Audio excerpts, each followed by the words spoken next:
إن الحمد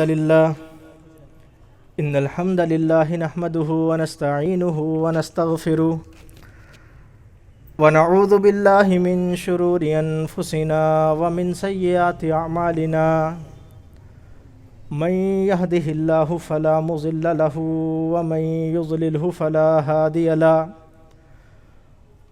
وأشهد أن لا إله إلا الله وحده لا شريك له وأشهد أن محمدًا عبده ورسوله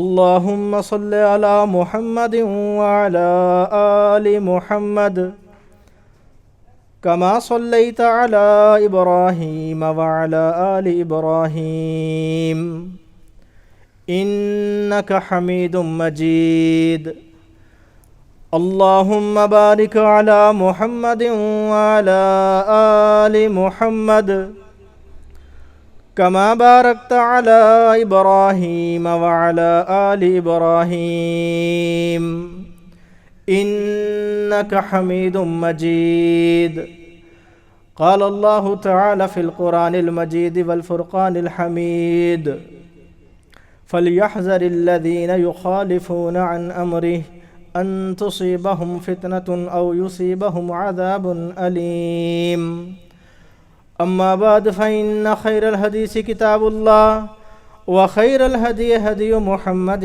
صلى الله عليه وسلم وشر الأمور محدثاتها وكل محدثة بدعة وكل بدعة ضلالة وكل ضلالة في النار رب اشرح لي صدري ويسر لي أمري واحلل عقدة من لساني يفقهوا قولي رب زدني علما۔ ہر قسم کی حمد و ثنا، بزرگی، بڑائی، کبریائی اللہ وحدہ لا شریک کے لیے ہیں، اور درود و سلام افضل الملائک، اکرم الخلائق، ساقی کوثر، شافی محشر، احمد مجتبیٰ محمد مصطفیٰ صلی اللہ علیہ وآلہ وسلم کی ذات پر، کہ جس کے ذریعے سے اللہ رب العزت نے اہل کائنات کی ہدایت کا بندوبست فرمایا۔ آج ہم سب کے لیے یہ ایک سعادت کی بات ہے کہ ایک ایسی مجلس کا انعقاد کیا گیا جس میں کتاب و سنت کی روشنی میں واعظ کیا جائے گا، اور محترم عبد القدیر بھائی نے اس کا اہتمام کیا۔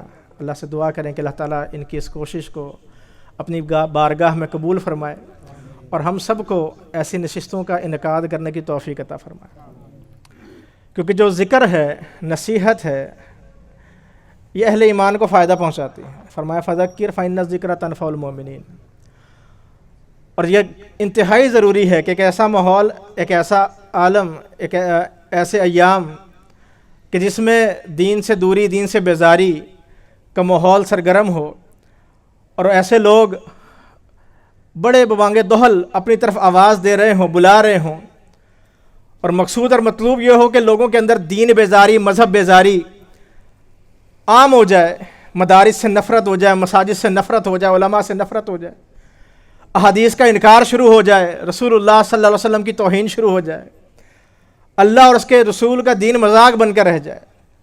ایسی کنڈیشنز کے اندر، ایسے حالات کے اندر ایسی مجالس کی اہمیت، افادیت مزید بڑھ جاتی ہے۔ اور نبی رحمت علیہ الصلوۃ والسلام نے ارشاد فرمایا تھا کہ العبادۃ فی الحرج کہجرۃ الیہ، فتنوں کے ایام کے اندر عبادت کا اجر ایسا ہوگا جیسے میری طرف ہجرت کر کے آنا۔ ہجرت منقطع ہو گئی، اب ہجرت نہیں ہے، اب قیامت تک کوئی انسان ہجرت نہیں کرے گا۔ نبی رحمت نے کیا ارشاد فرمایا تھا کہ مدینہ اب دارالاسلام بن چکا ہے، اب مکہ کو لوگوں نے چھوڑا اور ہجرت کی مدینہ کی طرف، اور ہجرت مدینہ کے بعد آپ نے فرمایا کہ اب ہجرت نہیں ہے، جہاد ہے اور نیت ہے۔ تو وہ ہجرت جو رسول اللہ صلی اللہ علیہ وسلم کے ساتھ کی گئی تھی، اب اس کا اجر کوئی نہیں پا سکتا۔ لیکن ایسے ایام کے اندر کہ جس میں دین سے بیزاری پیدا کی جا رہی ہو، دین سے دوری پیدا کرنے کے لیے کوششیں کی جا رہی ہوں، اربوں روپے، کھربوں ڈالرز کا سرمایہ لگایا جا رہا ہو، اور کوشش یہ ہو کہ مسلمانوں کے اندر سے دینی حمیت، دینی غیرت، دینی جذبے کو ختم کر دیا جائے، تو ایسے ایام کے اندر ایسی مجلسوں کا انعقاد، اس میں کوئی شک نہیں کہ افضل ترین عبادات میں سے، اور ہم سب کو اس کے لیے کوشش کرنی چاہیے۔ رسول اللہ صلی اللہ علیہ وآلہ وسلم اس روئے زمین پر اللہ رب العزت کی برگزیدہ ترین ہستی، اللہ رب العزت کے نگاہ میں اس سے بڑھ کر عظیم ہستی اور کوئی نہیں ہے۔ اور قرآن مجید فرقان حمید میں جا بجا اللہ رب العزت نے اپنے پیغمبر کی فضیلت کو، مقام کو، شرف کو، حیثیت کو بیان کیا۔ فرمایا کہ وَرَفَعْنَا لَكَ ذِكْرَكَ، اے پیغمبر ہم نے آپ کے لیے آپ کے ذکر کو بلند کر دیا۔ قیامت تک جہاں اللہ رب العزت کی عبادت ہوتی رہے گی وہاں جناب محمد رسول اللہ صلی اللہ علیہ وسلم کی اطاعت ہوتی رہے گی۔ ایسا نہیں ہو سکتا کہ ایک شخص اللہ کو راضی کرنے کے لیے کوئی عمل کرے اور رسول اللہ صلی اللہ علیہ وسلم کا طریقہ چھوڑ دے، وہ کامیاب ہو جائے گا۔ نہیں، منسلک کر دیا، نتھی کر دیا، جوڑ دیا کہ کامیابی چاہیے تو رسول اللہ صلی اللہ علیہ وسلم کا طریقہ چاہیے ہوگا۔ وَرَفَعْنَا لَكَ ذِكْرَكَ، جہاں اللہ رب العزت کا ذکر ہوگا وہاں جناب محمد رسول اللہ صلی اللہ علیہ وسلم کا ذکر ہوگا۔ ہم تو نہیں جانتے تھے نا کہ اللہ کون ہے۔ اللہ رب العزت کا تعارف، اللہ رب العزت کا انٹروڈکشن، اللہ رب العزت کون ہے، کیسا ہے، اس کی اسماء و صفات کیا ہے، وہ کتنی طاقت رکھتا ہے، اس کے اختیارات کیا ہیں، جنت اس کی بنائی ہوئی، جہنم اس کی بنائی ہوئی، وہ جس کو چاہے جنت میں داخل کرے، جس کو چاہے جہنم میں داخل کرے، وہ کیسے راضی ہوگا، کیسے ناراض ہوتا ہے، یہ سارے طریقے ہمیں کس نے بتائے؟ جناب محمد رسول اللہ صلی اللہ علیہ وسلم نے بتائے۔ تو اللہ رب العزت تک پہنچنے کا ذریعہ، اللہ کو راضی کرنے کا ذریعہ وہ کیا ہے کہ محمد رسول اللہ صلی اللہ علیہ وسلم کی اتباع کی جائے، آپ کے ساتھ تعلق قائم رکھا جائے۔ آج کے دور کا ایک بڑا المیہ ہے، وہ یہ کہ ہم میں سے ہر شخص اللہ کو راضی کرنا چاہتا ہے، اور انسان اس کوشش میں پیسے بھی صرف کر رہا ہے، وقت بھی لگا رہا ہے، جان بھی کھپانے لگا ہوا ہے، لیکن وہ یہ نہیں سوچ رہا کہ اتنا کچھ کرنے کے بعد کہ اللہ مجھ سے راضی بھی ہو رہا ہے کہ نہیں ہو رہا۔ اگر ایک انسان کاروبار کرنا چاہتا ہے تو وہ کاروبار کرنے سے پہلے اس کاروبار کے متعلق کچھ جاننا چاہتا ہے کہ میں سامان کہاں سے خریدوں گا اور اچھا اور سستا سامان مجھے کہاں سے ملے گا، اور کس مارکیٹ کے اندر اس کی کھپت ہے، کہاں زیادہ قیمت میں یہ بک سکتا ہے۔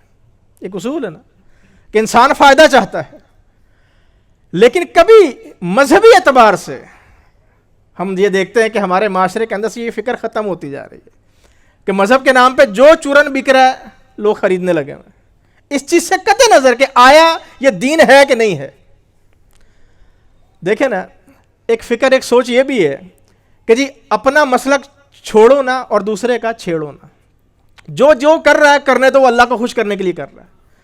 اور پھر ایک جملہ استعمال کیا جاتا ہے، پتہ نہیں اللہ کو کس کی ادا پسند آ جائے، پتہ نہیں اللہ کو کس کی ادا پسند آ جائے۔ اللہ رب العزت نے جس کو انبیاء کا امام بنایا، جس کے ذکر کو کائنات میں سب سے بلند کیا، جس کے ہجرت کی رات کو کہا کہ آج کا دن وہ ہے کہ اللہ کا کلمہ علیہ ہو گیا، بلند ہو گیا، اور کلمہ کفر سفلا ہو گیا، زیر نگی چلا گیا، پست ہو گیا، جس کی اداؤں کو اللہ نے پسند کیا، اس کی اداؤں کو اختیار کرنے کے لیے ہم تیار نہیں۔ اگر ہر کسی کی ادا اللہ کو پسند ہوتی ہے، اللہ کبھی رسول اللہ صلی اللہ علیہ وسلم کو نبی بنا کر مبعوث نہ کرتا۔ یہ نقطہ سمجھنے کا ہے۔ اللہ نے رسول اللہ صلی اللہ علیہ وسلم کو مبعوث کر کے بھیج کر قیامت تک آنے والے لوگوں کو یہ میسیج دے دیا، مردوں کو، عورتوں کو، ہر کسی کو، کہ لوگوں یہ بات یاد رکھو، اب مجھے ادا پسند ہے تو اس کی پسند ہے، چلنا پسند ہے تو اس کا پسند ہے، بیٹھنا پسند ہے تو اس کا پسند ہے، جاگنا پسند ہے تو اس کا پسند ہے، سونا پسند ہے تو اس کا پسند ہے، کھانا کھانے کا طریقہ ہو، کھانا بانٹنے کا طریقہ ہو، میل جول کے معاملات ہو، یا بیوی کے تعلقات کا معاملہ ہو، نکاح کا معاملہ ہو، غمی کا معاملہ ہو۔ لَقَدْ كَانَ لَكُمْ فِي رَسُولِ اللَّهِ أُسْوَةٌ حَسَنَةٌ، فرمایا لوگوں یہ بات یاد رکھو کہ اس نبی کا اسوہ، اس نبی کا قدوہ تمہارے لیے رول ماڈل ہے۔ اس سانچے کے مطابق جو عمل کیا جائے گا، جو اس سانچے کے مطابق ہوگا، جو اس کی اسوے کے مطابق ہوگا، وہ اللہ کی بارگاہ میں قابل قبول ہے۔ وگرنہ دنیا کے اندر کوئی انسان کتنا متقی پرہیزگار ہو، وہ ایک عمل لے کر آ جائے اور کہے کہ یہ عمل اس کی نجات کا سبب بن سکتا ہے، یہ عمل اللہ کی بارگاہ میں نجات دلا سکتا ہے، ایسا نہیں ہو سکتا۔ جب تک کہ اس عمل پر جناب محمد رسول اللہ صلی اللہ علیہ وسلم کی مہر نہ لگی ہوئی. حدیث جبریل معروف حدیث ہے. صحابہ کہتے ہیں ہم اللہ کے رسول صلی اللہ علیہ وسلم کے ساتھ بیٹھے ہوئے تھے کہ اتنے میں ایک شخص آیا, سفید کپڑے, سیاہ بال. اس شخص کے چہرے سے, جسم سے ایسا نہیں لگتا تھا کہ اس بندے نے دور دراز کا سفر کیا. لا یرا علیہ اثر السفر, سفر کے آثار ہی نہیں تھے. وہ آ کر اللہ کے رسول صلی اللہ علیہ وسلم کے پاس بڑے ادب کے ساتھ بیٹھ گیا, دوزانوں ہو کر بیٹھا, اپنے دونوں گھٹنے نبی رحمت کے گھٹنوں کے ساتھ ملا دیے, اور آ کر آپ سے دین کے بارے میں سوال کیا, ایمان کے بارے میں سوال کیا, احسان کے بارے میں سوال کیا, قیامت کی نشانیوں کے بارے میں سوال کیا. اللہ کے رسول اس کے سوالوں کا جواب دے رہے ہیں. اور بڑا عجیب معاملہ ہوا. اللہ کے رسول سوال وہ شخص کرتا, آپ جواب دیتے, پھر وہ کہتا صدقتا, آپ نے سچ کہا. گویا کہ اس کو اس کا جواب پہلے سے پتا تھا. صحابہ کہتے ہیں ہم حیران ہوتے, پہلے سوال کرتا, پھر جواب سنتا ہے, اور پھر کہتا آپ نے سچ کہا. گویا اس کو پہلے سے پتا ہے. اس کے سوالات ختم ہو گئے, وہ اٹھ کر چلا گیا. نبی رحمت نے صحابہ سے کہا دیکھو یہ جو بندہ آیا تھا کہاں گیا. صحابہ اٹھ کر گئے, بندہ نہیں ملا. آپ نے فرمایا جانتے ہو یہ کون تھا؟ صحابہ نے عرض کیا اللہ کے پیغمبر ہمیں نہیں پتا یہ بندہ کون تھا. آپ نے ارشاد فرمایا ھذا جبریل, یہ جبریل تھا. آتاکم لیعلمکم دینکم, یہ آیا تھا تاکہ تمہیں تمہارا دین سکھا سکے. جب تم سوال نہیں کرو گے تو اللہ جبریل کو بھیجے گا, وہ آ کے سوال کرے گا. اور یہ بھی ہمیں ایک میسج ملتا ہے اس حدیث سے, ایک نقطہ یہ نکلتا ہے کہ صحابہ سوالات کم کرتے تھے. جتنا اللہ کے پیغمبر نے بتا دیا اس کو منوان لیتے تھے, تسلیم کرتے تھے. بنی اسرائیل والی عادت نہیں تھی اگر ایسا ہو جائے آپ کی رائے کیا ہے, آپ کیا کہتے ہیں, فلاں یہ کہتا ہے, ایسا معاملہ نہیں تھا. صحابہ نبی رحمت سے ایک بات سن لی, سمجھ لی, اب ویسے ہی عمل کرنا. اس حدیث میں جو بڑا اہم نقطہ وہ کیا کہ جبریل اللہ کے پیغمبر سے آ کے ایک بات پوچھتے ہیں, اللہ کے رسول اس بات کا جواب دیتے ہیں, کہتے ہیں آپ نے سچ فرمایا. نقطہ کیا ہے اس کے اندر؟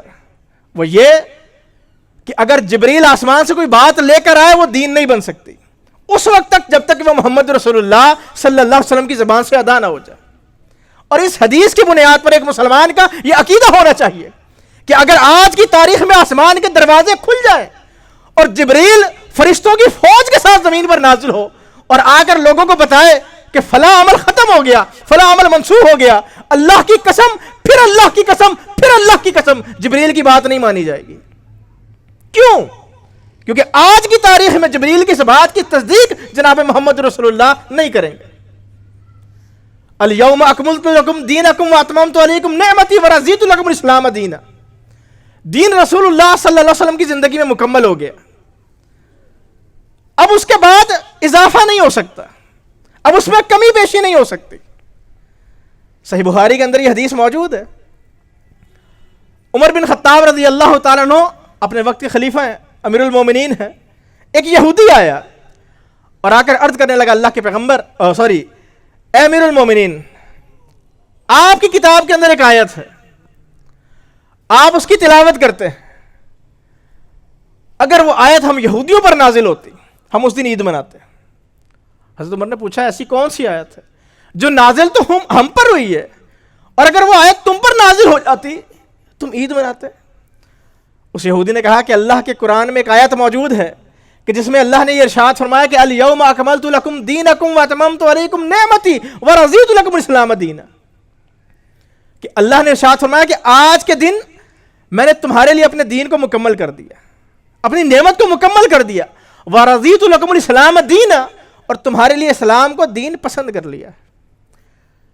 اللہ نے یہودیوں کو اوپر یہ انعام نہیں کیا, عیسائیوں پر یہ انعام نہیں کیا, یہ انعام جناب محمد رسول اللہ صلی اللہ علیہ وسلم کی امت پر کیا.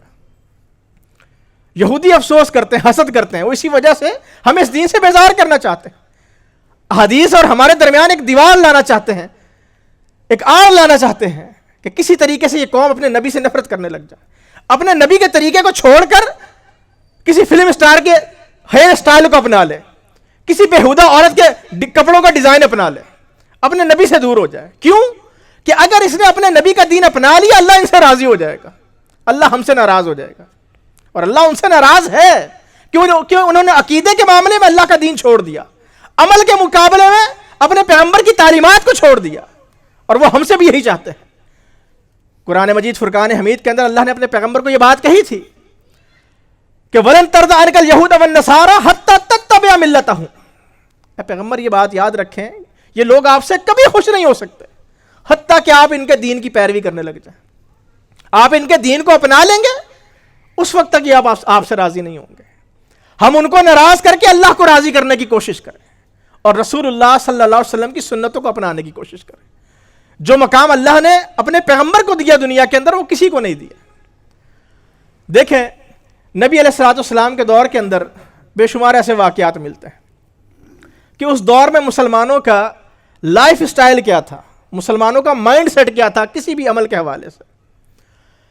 آج ہم چاہتے ہیں نا کہ ہماری خواہش، ہماری مرضی، ہمیں تو یہ سبق پڑھایا جا رہا ہے کہ جی جسم آپ کا تو مرضی بھی آپ کی ہونی چاہیے، یہ آپ کا پرسنل معاملہ ہے، یہ لائف سٹائل ہے آپ کا، اس میں تو آپ آزاد ہیں نا جو چاہے کر سکیں۔ نہیں، ایک مومن اپنی خلوت اور جلوت کے معاملے میں اللہ کے سامنے جواب دہ ہے۔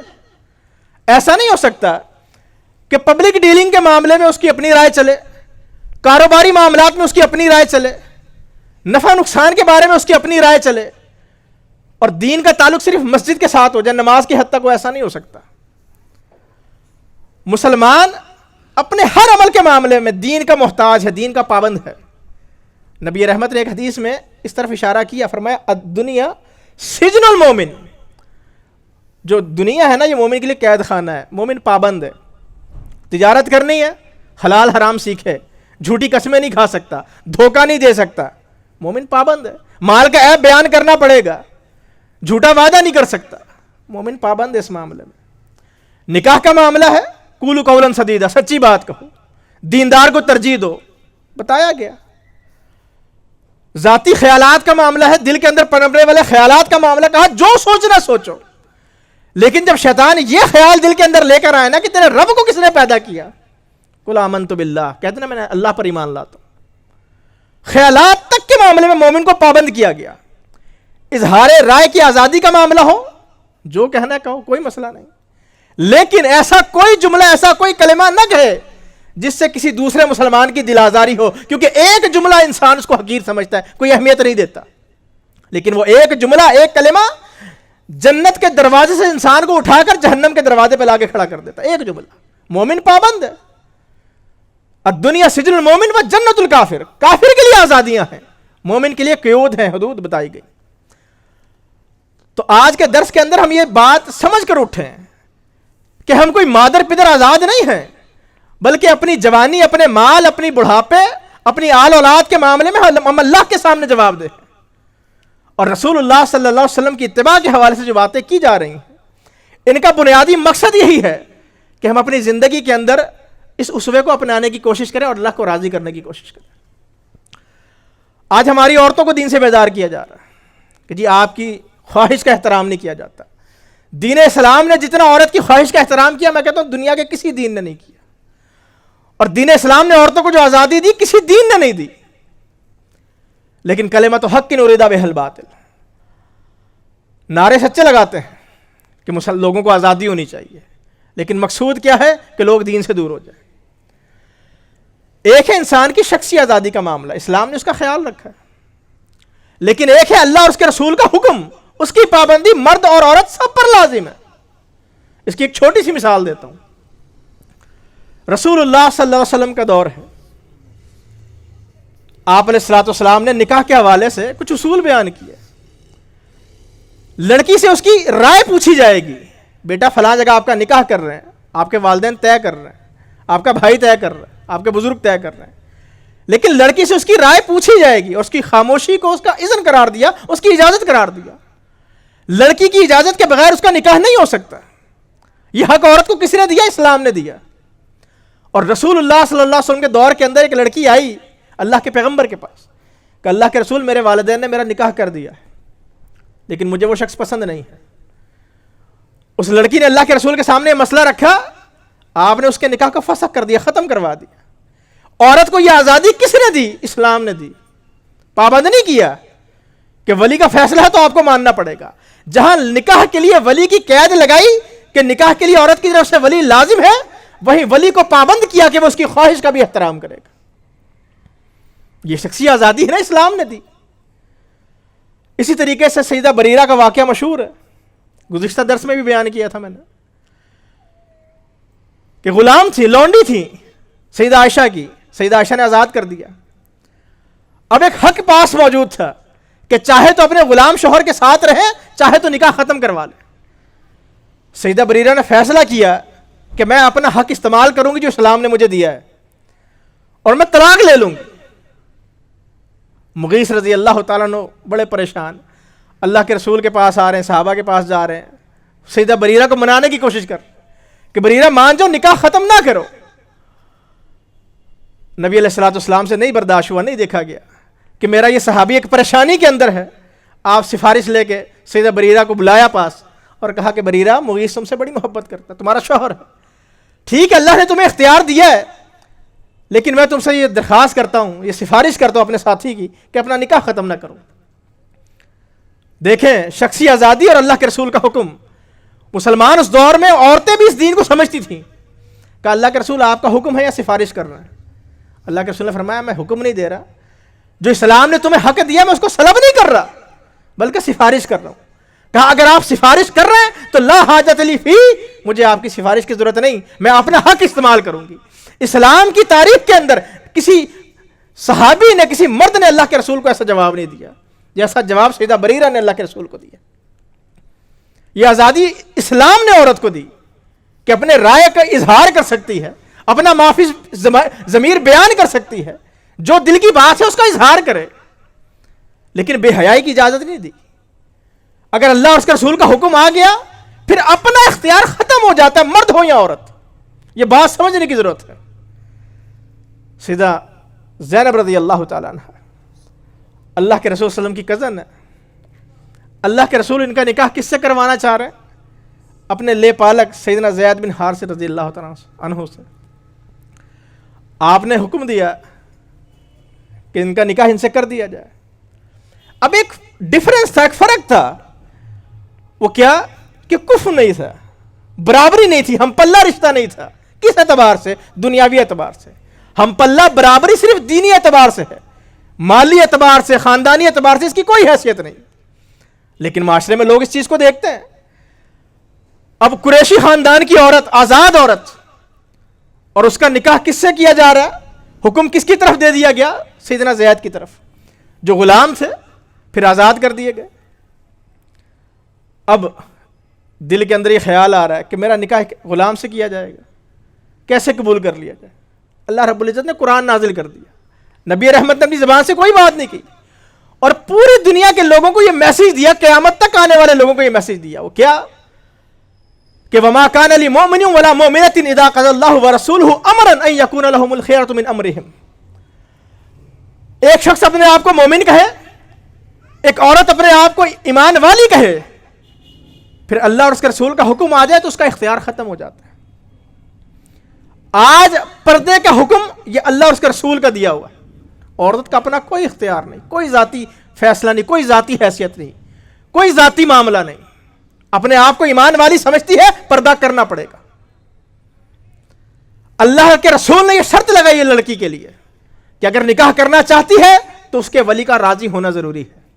بغیر ولی کے وہ نکاح نہیں کر سکتی. اللہ کا حکم ہے, اس کے رسول کا حکم ہے. شخصی تصور, شخصی آزادی, اپنی پسند ناپسند ختم ہو گئی. اگر اپنے آپ کو مومن سمجھتی ہے, اپنے آپ کو مومن سمجھتا ہے بندہ, پھر اپنا اختیار ختم ہو گیا. اور یہ معاملہ صرف مردوں یا عورتوں کا نہیں ہے, مردوں کے لیے بھی یہی حکم ہے. ایسا نہیں کہ مرد اپنے معاملے میں آزاد ہے, مردوں کے لیے بھی یہی معاملہ ہے. اللہ اکبر. اللہ کے رسول کا فیصلہ آ جائے پھر ایک ہی رستہ ہے, پھر ایک ہی سبیل نجات کی, پھر ایک ہی سبیل جنت میں جانے کی. وہ کیا کہ اس فیصلے کو سر تسلیم خم کر دیا جائے, اس پر منون تسلیم کر دیا جائے. سر تسلیم خم ہے جو مزاج یار ہے, جو اللہ اس کے رسول کا فیصلہ تسلیم ہے. اسی طرح کا ایک معاملہ اللہ کے رسول کے دور میں دوبارہ پیش آیا. سیدنا زید کی زمین ہے اور ایک انصاری کی زمین ہے, دونوں کی زمین ساتھ ساتھ. اس کو سیراب کرنے کا مسئلہ ہے. پہلے سیدنا زید کی زمین آتی ہے, اس کے بعد اس انصاری کی زمین آتی ہے. اختلاف ہو گیا کہ پہلے کون اپنی زمین کو سیراب کرے گا. یہ مسئلہ اللہ کے رسول صلی اللہ علیہ وسلم کے سامنے پیش کیا گیا کہ اللہ کے رسول ایسا ایسا معاملہ ہے, اس مسئلے کا حل پیش کر. آپ نے مسئلہ سنا, مسئلہ سننے کے بعد آپ فیصلہ دے رہے ہیں, سفارش نہیں کر رہے, درخواست نہیں ہے, آپشن نہیں دیا, فیصلہ ہونے لگا ہوا ہے. کس کا؟ اللہ کے رسول کا. آپ نے پورا مسئلہ سننے کے بعد کہا کہ زید تم پہلے اپنے کھیت کو سیراب کرو, اور جب تمہارا کھیت سیراب ہو جائے پھر اپنے انصاری بھائی کے لیے پانی چھوڑ دیا کرو. اب انسان ہے نا, شیطان تو ورغلاتا ہے, کسی طرح کا بھی جملہ کہہ سکتا ہے. دین کے بارے میں, اسلام کے بارے میں طرح طرح کے خیالات آ سکتے ہیں دل کے اندر. آج کے دور میں بھی لوگوں کے دلوں میں آتے ہیں نا. فطرت یہ ہے کہ انسان اللہ اور کے رسول کے فیصلے پر سر تسلیم خم کر دے. اگر ایک عورت کے دل کے اندر یہ خیال آئے کہ اللہ نے مردوں کو 4 شادیوں کی اجازت دی ہے, عورتوں کو کیوں نہیں دی, سمجھ لیں شیطان ورگرا رہا ہے, فطرت سے ہٹا رہا ہے, اللہ اس کے رسول کے خلاف ابھارنے لگا ہوا ہے. اور اگر ایک مرد کے دل کے اندر یہ خیال آ جائے کہ اللہ کے رسول نے 4 پر لا کے سٹاپ کیوں کروا دیا, 5ویں کی اجازت کیوں نہیں دی, سمجھ لیں شیطان ورگلا رہا ہے. دین پر اعتراض, دین پر انگلی اٹھانا یہ مومن کا کام نہیں ہے. دل میں طرح طرح کے خیال آ جاتے ہیں. جب فیصلہ اپنے خلاف آیا تو دوسرے جو انصاری تھے انہوں نے کہا کہ یہ تو آپ کی پھپھی کا لڑکا ہے نا. آپ نے اس وجہ سے حکم یہ دے دیا کہ پہلے یہ اپنے کھیت کو سیراب کرے. نبی رحمت علیہ الصلوۃ والسلام کا چہرہ غضبناک ہو گیا. کیوں؟ آپ کی موجودگی میں آپ کے سامنے آپ کے فیصلے پر اعتراض کیا جا رہا تھا. گویا کہ اللہ کی شریعت کو چیلنج کیا جا رہا ہے, اللہ کے حکم کو چیلنج کیا جا رہا ہے. آپ غضبناک ہو گئے, اور اس موقع پر آپ نے غصے کے اندر یہ فیصلہ کیا کہ زید اپنی زمین کو سیراب کرو, حتیٰ کہ تمہارا کھیت سیراب ہو جائے, پھر پانی روک کے رکھو, چھوڑنے کی ضرورت نہیں ہے. دنیا کے کسی قاضی کے لیے یہ جائز نہیں کہ وہ غصے کی حالت میں فیصلہ کرے. اگر یہ دنیا کا لا ہے, اگر کسی جج کے اوپر کوئی وکیل اعتراض کر دینا کہ جی مجرم یا ملزم اعتراض کر رہا ہے کہ آپ اس کے معاملے کو لے کے پرسنل ہیں, یا آپ قانون کو خیال نہیں کریں گے, وہ کیس ٹرانسفر ہو جاتا ہے, اس جج کے پاس نہیں رہتا. لیکن سارے دنیا کے اصول رد کر دیے گئے. اللہ کے رسول کے اس فیصلے پر اعتراض, فرمایا فلا وربک لا یؤمنون حتی یحکموا فیما شجر بینہم ثم لا یجدوا فی انفسہم حرجا مما قضیت ویسلموا تسلیما. وہ بندہ ایمان والا ہو ہی نہیں سکتا جو آپ کے فیصلے پر تنقید کرے. ہم اپنے آپ کو مومن کہیں, اہل حدیث کہیں, مسلمان کہیں, اور پھر اللہ کے رسول کے فیصلوں پہ تنقید کریں. اپنے گریبان کے اندر جھانکنے کی ضرورت ہے. پتہ لگ جائے اللہ کے رسول نے اس مسئلے میں یہ فیصلہ کیا ہے, پھر دنیا کچھ کہتی رہے, دنیا کے تھنک ٹینکس کچھ کہتے رہے, فلاسفر کچھ کہتے رہے, موٹیویشنل اسپیکر کچھ کہتے رہے, دنیا کے سارے دماغ ایک طرف آ جائیں, ساری تحقیقیں ایک صفحے پہ آ جائیں, رسول اللہ صلی اللہ علیہ وسلم کا فیصلہ سب فیصلوں پہ بھاری ہوگا. اور نوجوان نسل کو یہ بات سمجھنے کی ضرورت ہے کہ لباس کا معاملہ ہے, بال کٹوانے کا معاملہ ہے, کوئی بھی معاملہ ہے, اس پر آپ کا اپنا اختیار موجود نہیں ہے. کیوں آپ اپنے آپ کو مسلمان کہتے ہیں؟ ہمیں بغیرتی کے انجیکشن لگائے جا رہے ہیں. اور بغیرتی کا انجیکشن کیا ہے؟ بے حمیتی کا انجیکشن کیا ہے؟ کہ ایک انسان کہے کہ مجھے اللہ کے رسول سے محبت ہے, لیکن اپنے معاملات کے اندر وہ اللہ کے رسول کے اسوے کی پیروی نہ کرے. ہمیں یہ تعلیم دی جا رہی ہے کہ مسلمان تو رہے, لیکن اس کے اندر سے اسلام خارج ہو جائے, نکل جائے. اسلام کا اس کے ساتھ صرف واجبی سے تعلق ہو.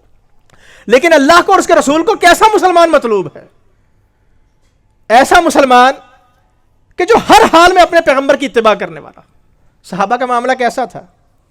ابو داؤد کی حدیث ہے, ابو سعید خدری راوی ہیں, اللہ کے رسول نماز پڑھ رہے ہیں, صحابہ کی جماعت کھڑی ہے پیچھے. نماز پڑھتے پڑھتے اللہ کے رسول چپل پہنی ہوئی تھی, اور چپل پہن کر نماز پڑھی جا سکتی ہے, جائز ہے اگر چپل صاف ہو تو. اللہ کے رسول صلی اللہ علیہ وسلم نے چپل پہنی ہوئی, جوتے پہن کے نماز پڑھ رہے ہیں. نماز کے دوران اللہ کے رسول نے اپنے جوتے اتارے اور بائیں سائڈ پہ کر دیے, الٹے ہاتھ پہ رکھ دیے. صحابہ نماز میں, صحابہ نے اپنے جوتے اتارے اور سب نے بائیں سائڈ پہ کر دیے. اس حدیث سے ایک مسئلہ یہ ثابت ہوا کہ جہاں چپل پہن کے نماز پڑھی جا سکتی ہے, وہاں یہ بھی ثابت ہوا کہ مقتدی دوران نماز امام کو دیکھ سکتا ہے. تیسرا مسئلہ وہ یہ کہ رسول اللہ صلی اللہ علیہ وسلم کی اتباع کی ایسی مثال روئے زمین پر نہیں ملتی. نماز سلام پھیرنے کے بعد بھی پوچھا جا سکتا تھا اللہ کے رسول آپ نے ایسا کیوں کیا؟ اللہ کے رسول نے کام کیا، سب نے ویسا کام کر دیا۔ اللہ کے رسول نے سلام پھیرا اور صحابہ سے پوچھا، میں نے تو اتار دی جوتی، میرا تو مسئلہ ہی کچھ اور تھا، آپ لوگوں نے چپل کیوں اتار دی؟ صحابہ نے کہا اللہ کے رسول آپ پر ایمان لے کر آئے، آپ کو رسول مانتے ہیں، آپ ہادی ہیں، آپ کی اتباع کرنے والا جنت میں جائے گا، آپ پر اعتراض کرنے والا کیسے دنیا اور آخرت میں کامیاب ہو سکتا ہے؟ ہم نے تو اتنا دیکھا، آپ نے چپل اتار دی، ہمارے قدموں میں چپل ہو، ہمارے پاؤں میں چپل ہو، یہ برداشت نہیں کر سکتے۔ آپ نے چپل اتاری، سوال کی ضرورت نہیں، ہم نے بھی چپلیں اتار دی۔ کہا مجھے تو جبرائیل نے آ کے اس بات کی خبر دی تھی کہ میرے جوتے کے اندر گندگی یا کوئی تکلیف دہ چیز ہے، تو میں نے تو اس وجہ سے اتار دی تھی، اور تم میں سے جب کوئی مسجد میں آئے اور اگر اس کے جوتوں کے اندر کوئی نجس چیز لگی ہو، ناپاک چیز لگی ہو، کوئی گندگی لگی ہو، تو جوتے اتار دیا کر۔ یہ مسلمانوں کا طرز عمل اللہ کو مقصود ہے، مطلوب ہے۔ ایسا مسلمان چاہیے کہ جس کو پتہ لگ جائے کہ میرے نبی نے یہ کام کرنے کا حکم دیا، وہ دنیا کے تانوں کی پرواہ نہ کرے، لوگوں کے اعتراضات کی پرواہ نہ کرے۔ آج نوجوانوں کی ایک بڑی نسل ہے، وہ داڑھی اس وجہ سے نہیں رکھتی، کمپنی میں کسی نے نہیں رکھی ہوئی، یونیورسٹی میں کسی کی نہیں ہے، میں رکھ لیتا ہوں، سارے مولوی کہنے لگ جاتے ہیں۔ یہ دنیا کے جو تانے ہیں نا، یہ کل قیامت کے دن درجات کی بلندی کا سبب بنیں گے۔ یہ دنیا کی جو تکلیفیں ہیں نا، یہ اللہ کے قرب کا سبب بن جائیں گی۔ قل ان کنتم تحبون اللہ فاتبعونی، اللہ کی محبت چاہیے، رسول اللہ صلی اللہ علیہ وسلم کی اتباع کرو۔ اور صحابہ نے تو اللہ کے رسول کی اتباع میں جانیں گنوائی ہیں، ہم تانے نہیں سن سکتے۔ کامیابی کا راز یہی ہے کہ ہم اپنے معاملات کے اندر، عقیدے کے اندر رسول اللہ صلی اللہ علیہ وسلم کی پیروی کریں۔ چھوٹی سے چھوٹی چیز ہو، بڑی سے بڑا معاملہ ہو، بڑے سے بڑا معاملہ ہو، کامیابی اسی کے اندر ہے۔ ابو داؤد کی جامع ترمذی کی حدیث حسن سند کے ساتھ، نافع رحمہ اللہ عبداللہ ابن عمر کے پاس موجود ہے۔ ایک شخص نے چھینک ماری اور کہنے لگا الحمدللہ والسلام علی رسول اللہ۔ بڑے دھیان کے ساتھ یہ مسئلہ سنیے گا۔ چھینک ماری اور کیا کہا؟ الحمدللہ والسلام علی رسول اللہ۔ مسلمان چھینک ماری، کہا الحمدللہ، یہ تو حکم ہے نا، ایک مسلمان کو چھینک آ جائے تو وہ کیا کہے؟ الحمدللہ۔ سننے والا کیا کہے؟ یرحمک اللہ، اور پھر جواب میں وہ کیا کہے؟ یہدیکم اللہ یصلح بالکم۔ اللہ اکبر۔ لیکن اس شخص نے کیا کہا؟ الحمدللہ والسلام علی رسول اللہ۔ غلط بات تو کوئی نہیں تھی نا، اللہ کے رسول پہ سلام ہی بھیجا تھا، لیکن اتباع کا معاملہ دیکھیں۔ آج مسلمان اکثر یہ بات کرتے ہیں نا کہ جی یہ کام کر دیا تو اس پہ اعتراض کیا ہے، اس میں غلط کیا ہے؟ درود ہی تو پڑھا ہے، قرآن ہی تو پڑھا ہے، ذکر ہی تو کیے ہیں، تسبیح تو پڑھی ہے، اس میں خرابی کیا ہے؟ خرابی کیا ہے یہ سمجھنے کی ضرورت ہے کہ اگر قرآن کی تلاوت بھی کرنی ہے، درود بھی پڑھنا ہے، تو اسی طریقے سے پڑھنا ہے جیسے اللہ کے رسول نے پڑھنے کا حکم دیا، جو ٹائم سمجھایا۔ اپنی طرف سے وقت خاص نہیں کیا جا سکتا۔ عبادت کی حیت، عبادت کی کیفیت، اس کا چہرہ نہیں بگاڑا جا سکتا، کیونکہ رسول اللہ صلی اللہ علیہ وسلم نے عبادت کی کیفیت، حیت سب کچھ بتا دیا۔ چھینک آنے پر اللہ کے رسول کا فیصلہ کیا ہے کہ انسان الحمدللہ کہے، دوسرا مسلمان یرحمک اللہ کہے، پھر وہ جواب میں کیا کہے؟ یہدیکم اللہ یصلح بالکم۔ لیکن اس شخص نے کیا کہا؟ الحمدللہ والسلام علی رسول اللہ۔ عبداللہ ابن عمر نے کہا کہ السلام علی رسول اللہ تو ہم بھی کہتے ہیں، اللہ کے رسول پہ سلام تو ہم بھی بھیجتے ہیں، لیکن تم نے اس موقع پر السلام علی رسول اللہ کہا، یہ سنت سے ثابت نہیں ہے۔ اللہ کے رسول صلی اللہ علیہ وسلم کی سنت یہ ہے۔ صحابہ کتنی باریک بینی سے معاملات کو دیکھا کرتے تھے۔ ہر چیز جائز ہے، ہر چیز جائز ہے۔ اگر ہر چیز جائز ہے تو پیغمبر کے احکامات، پیغمبر کے حکم کی حیثیت کیا رہ گئی؟ اگر پیغمبر اور غیر پیغمبر کی بات ایک پلڑے میں رکھ دی جائے تو یہ کہ پیغمبر کی توہین نہیں ہے؟ ہم کتنی بڑی پیغمبر کی توہین کرتے ہیں کہ جب اللہ کے رسول کی حدیث بیان کی جا رہی ہو اور ہم یہ کہتے ہیں کہ ہمارے امام کا قول ایسا ہے، فلاں نے یہ کہا، فلاں نے کہا۔ کسی کے قول کی، کسی کی بات کی، کسی کی ذات کی کوئی حیثیت نہیں۔ آپ اس امت کے جلیل القدر ائمہ کے اقوال اٹھا کے دیکھ لیں، آپ کو یہی ملے گا کہ وہ اپنی نجات کے دستاویزات پر سائن کر کے گئے ہیں دنیا سے۔ امام ابو حنیفہ رحمہ اللہ سے پوچھا گیا، اگر آپ کا قول قرآن کے مخالف ہو ہم کیا کریں؟ امام ابو حنیفہ رحمہ اللہ نے فرمایا کہ قرآن کی بات کو ماننا، میرے قول کو چھوڑ دینا۔ کہا اگر آپ کا قول سنت کے خلاف ہو پھر کیا کریں؟ کہا حدیث کو لے لینا، میرا قول چھوڑ دینا۔ امام مالک سے ایک بندے نے آگے پوچھا، ایک مسئلہ پوچھا، امام مالک نے حدیث بیان کر دی. اس نے کہا ٹھیک ہے حدیث تو یہ، لیکن آپ کی رائے کیا ہے؟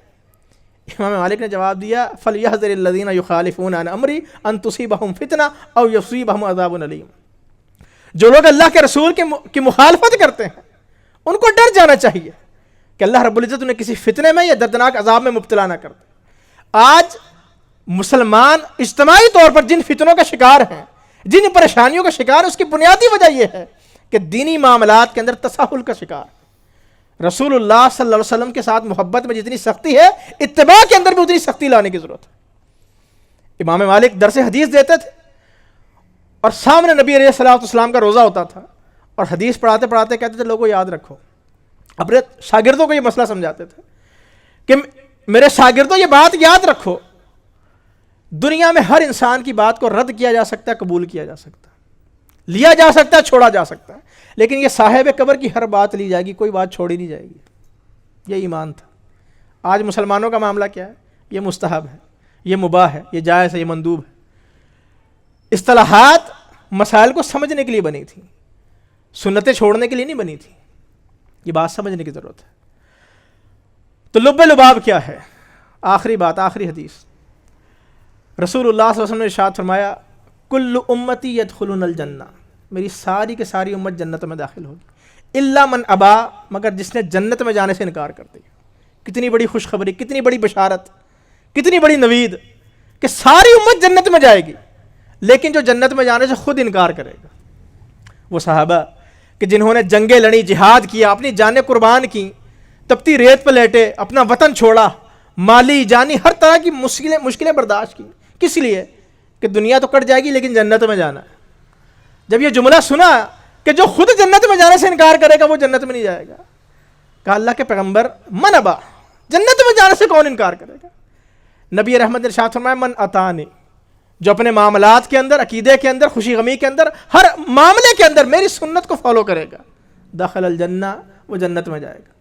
ومن عصانی، اور جس نے میری سنت کو ترک کر دیا، فقط ابا، فرمایا یہ بندہ جنت میں جانے سے انکار کرنے والا ہے. بحیثیت مسلمان آج کی اس نشست سے یہ میسج لے کر اٹھیں کہ ہم کوئی بھی کام کرنے سے پہلے یہ سوچیں کہ رسول اللہ صلی اللہ علیہ وسلم نے یہ کام کیسے کیا ہوگا. رسول اللہ صلی اللہ علیہ وسلم کی سیرت کو پڑھیں، کتابیں خریدیں. نیٹ پر بے شمار ایسی تقاریر موجود ہیں، بے شمار ایسے ویڈیوز موجود ہیں جس میں نبی علیہ السلام کو اسوہ بیان کیا گیا ہے. بے شمار ایسی کتابیں موجود ہیں جس میں نبی علیہ السلام کے حالات زندگی ہیں. ان کو پڑھ کر انسان کو پتہ لگے گا، رسول اللہ صلی اللہ علیہ وسلم سے ایک رشتہ مضبوط ہوگا. کتنے مسلمان ہیں جن کو یہ پتہ ہے کہ رسول اللہ صلی اللہ علیہ وسلم سوتے تھے تو کیسے سوتے تھے، سوتے ہوئے کون سی دعائیں پڑھتے تھے، قرآن کی کون سی آیتیں پڑھتے تھے. آپ بیدار ہوتے تھے تو بیدار ہونے کا طریقہ کیا تھا، بیدار ہوتے ساتھ قرآن مجید کی کون سی 10 آیتوں کی تلاوت کرتے تھے، کون سی دعائیں پڑھتے تھے. مسلمانوں کو یہ نہیں پتہ. ہر کسی کو پتہ ہے، کسی کو میراڈونا پسند ہے، کسی کو رونالڈو پسند ہے، کسی کو شاہد آفریدی پسند ہے. اپنے پسندیدہ جو سیلیبریٹیز ہیں ان کو پتہ ہے وہ کیا کھاتا ہے، کیا پیتا ہے، اس کا لائف سٹائل کیا ہے، اس کا اوڑھنا بچھونا کیا ہے، اس کو کھانے پینے میں کیا پسند ہے. لیکن کتنے مسلمان ایسے جن کو یہ پتہ ہے کہ اللہ کے رسول کا ناشتہ کیا تھا، آپ کی پسندیدہ غذا کیا تھی، پڑوسیوں کے ساتھ آپ کا تعلق کیسا تھا، آپ کا بیویوں کے ساتھ تعلق کیسا تھا، بیٹی کے ساتھ آپ کتنی محبت کرتے تھے، بیٹوں کے ساتھ آپ کا معاملہ کیسا تھا، بیٹی کی وفات پہ آپ نے صبر کیا تو کیسے کیا، بیٹی فوت ہو گئی تدفین کی تو کیسے کی. کتنے مسلمانوں کو پتہ ہے؟ نہ غسل کے احکام پتہ، نہ اپنی طہارت کا معاملہ پتہ، نہ نماز کی ادائیگی کا معاملہ پتہ. اور پھر خواہش یہ کہ ہم جنت میں چلے جائیں. اگر جنت میں جانا چاہتا ہے بندہ تو سبیل ایک ہے، راستہ ایک ہے. اور وہ حدیث میں اللہ کے رسول نے واضح کر دیا کہ ایک شخص نے بڑا عمدہ اچھا گھر بنایا، اس کے اندر دسترخوان لگایا، اور پھر ایک شخص کو بھیجا کہ جاؤ لوگوں کو بلا کے لاؤ کہ آئے اس دسترخوان سے کھانا کھائیں. جس نے اس بندے کی بات سن لی، مان لی اور گھر میں داخل ہو گیا، وہ دسترخوان سے کھانا کھائے گا. جس نے اس بندے کی بات نہ مانی وہ گھر میں داخل نہیں ہوگا، نہ دسترخوان سے کھانا کھا سکے گا. اور اس مثال کو حدیث میں نبی رحمت نے فرمایا کہ گھر بنانے والی ذات اللہ کی، اور جس شخص کو بھیجا گیا لوگوں کو بلانے کے لیے وہ محمد ہے صلی اللہ علیہ وسلم، جو ان کی بات مان لے گا وہ گھر جنت ہے، اس میں داخل ہوگا. تو رسول اللہ صلی اللہ علیہ وسلم کی بات کو مان کر ہم دنیا کے اندر اپنی معاملات بھی بہتر کر سکتے ہیں، اور دنیا کے اندر ان کی سنتوں پر عمل کر کے اپنی آخرت کو بھی سنوار سکتے ہیں. باتیں بہت کی جا سکتی ہیں لیکن اس کے اتنے کہے کو اپنے لیے کافی سمجھے. اللہ سے دعا ہے اللہ عمل کرنے کی توفیق عطا فرمائے. السلام علیکم و رحمۃ اللہ وبرکاتہ.